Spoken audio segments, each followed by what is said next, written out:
Welcome to your deep dive into the fascinating world of rethinking.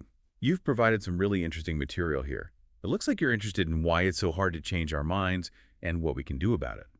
We'll be exploring insights from psychologist and author Adam Grant, who literally wrote the book on rethinking. It's fascinating how often we cling to our beliefs, even when faced with evidence that challenges them. There are some powerful psychological mechanisms at play here. It's like our brains turn into these fortresses with our beliefs under lock and key, right? Mm. One thing from all this that really surprised me is this idea that being smart doesn't automatically make us better at rethinking. In fact, Grant talks about how intelligence can sometimes make us more stubborn. What do you make of that? It's counterintuitive, isn't it? You'd think smarts would equal open-mindedness, but sometimes intelligence just makes us better at defending the ideas we already have, even if those ideas are a little, shall we say, off the mark. So it's like the smarter we get, the better we are at arguing our case, even if deep down we have a hunch we might be wrong. Exactly. And a big part of this comes down to these biases we all have, like confirmation bias, where we only see what we expect to see. It's like we're looking for evidence to support our case while wearing blinders to anything that contradicts it. Oh, tell me about it. I think we're all guilty of that from time to time. Then there's desirability bias, where we see what we want to see even if it means twisting things a little.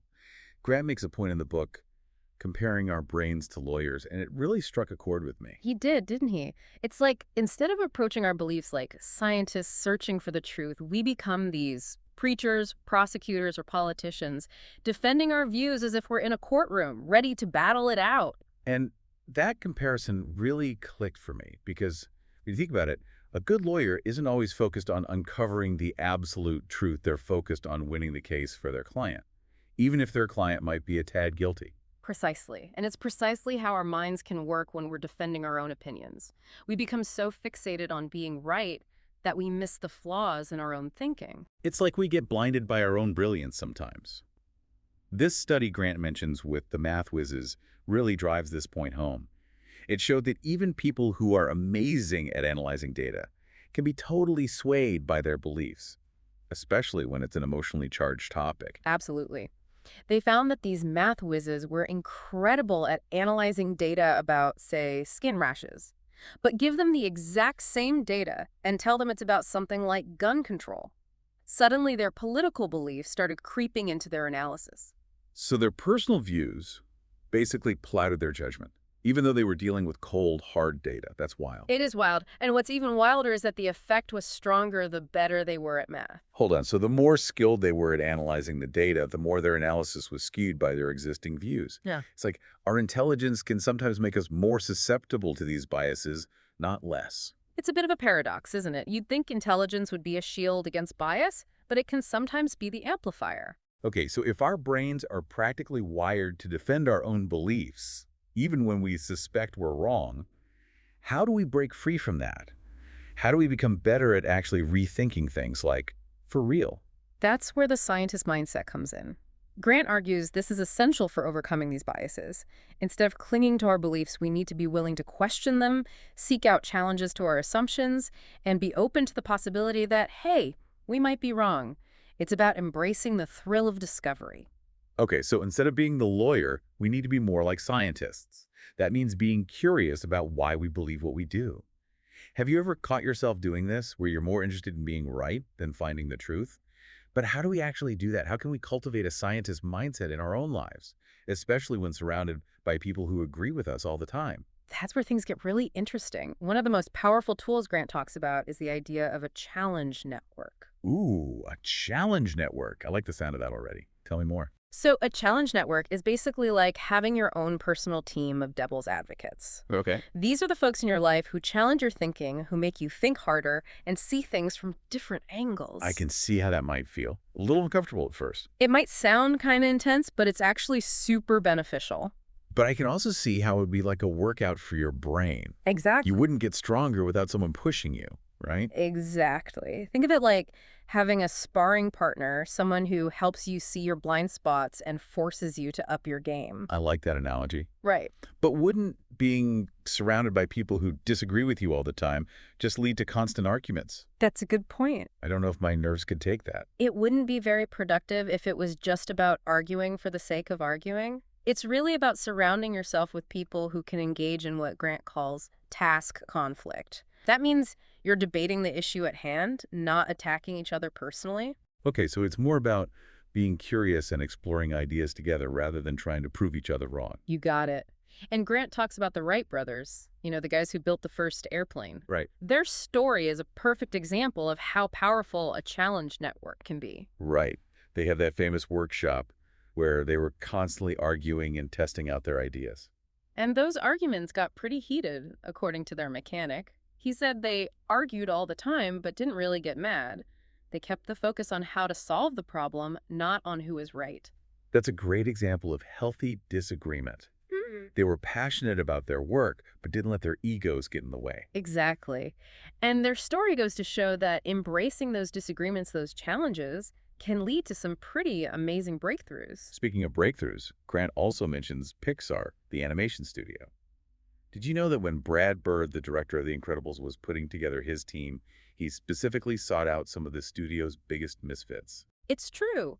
He wanted people who weren't afraid to disagree with him, people who would push the boundaries and challenge his assumptions. And guess what? It totally worked.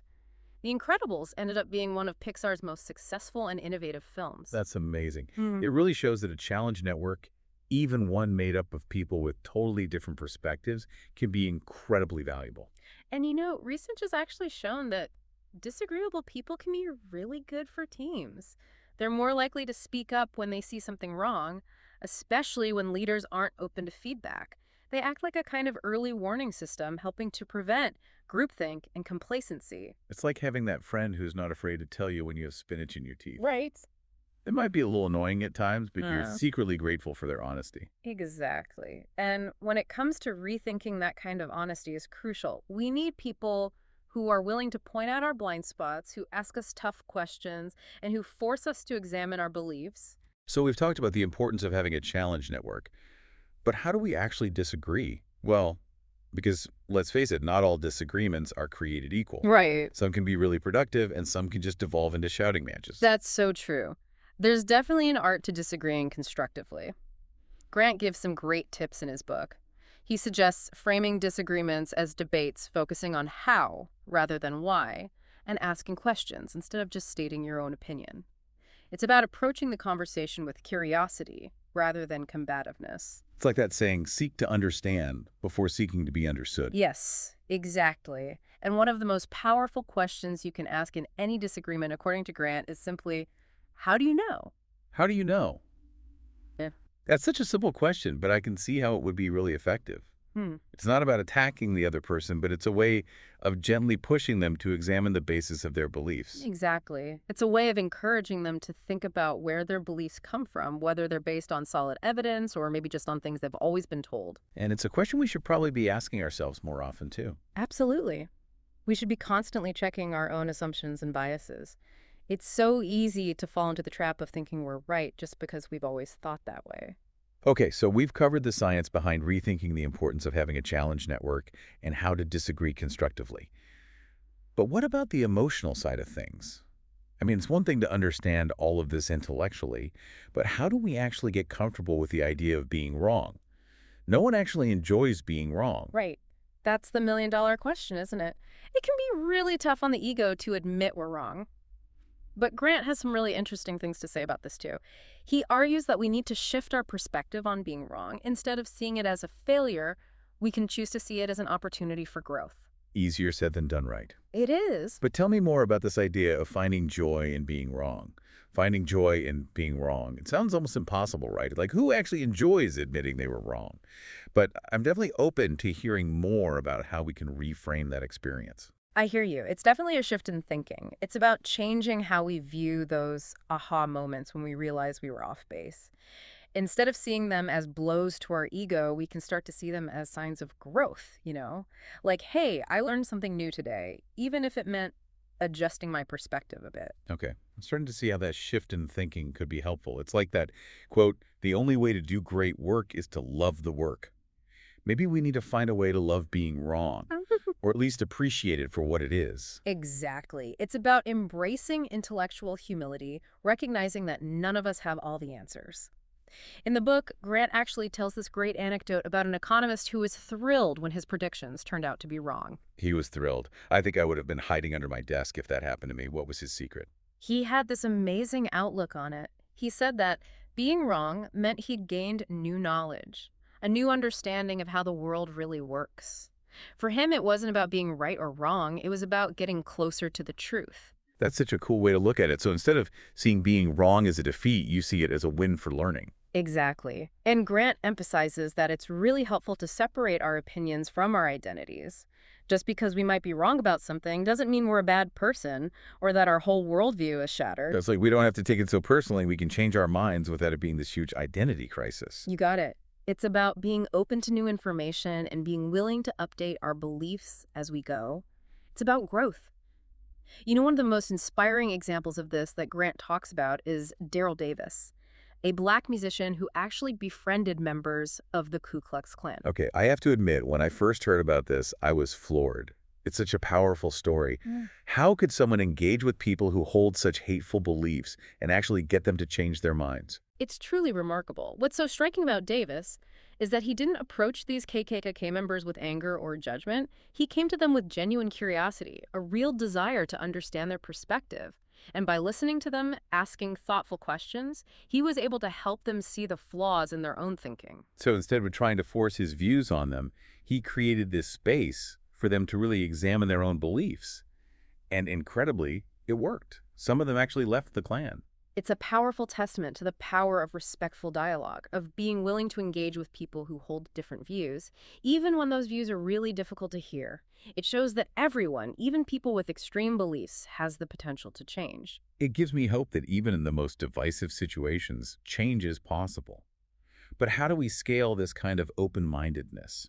How do we create a world where more people are open to rethinking, not just in their personal lives, but also in society as a whole? Yeah. That's the ultimate goal, isn't it? To build a more rethinking world. Grant talks about how we can apply these principles in different areas of life, education, the workplace, you name it. Yeah, it seems like we're living in a time when it's so easy to get stuck in our own echo chambers, surrounded by people who agree with us.